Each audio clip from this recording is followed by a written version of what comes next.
Good morning mga kalukad. Eto na naman ako at i-share ko sa inyo ang aking samot-saring video. Yan. Ito nga pala yung gulay. Ito yung halaman na ampalaya. Kung saan syempre, nilagyan ko na siya ng bagin. Ayan. At tingnan nyo naman mga kalukad. Tcharan! May bunga na siya. Yan. Ayan mga kalukad, nishiner ko lang sa inyo.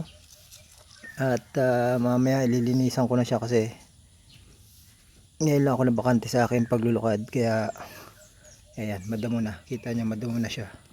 Ito nga pala yung akin ding tanim na dwarf na nyug. Yan.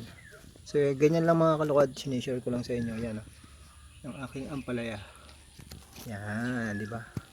So pag may tanim, may aanin. Hanggang sa muli mga kalukad.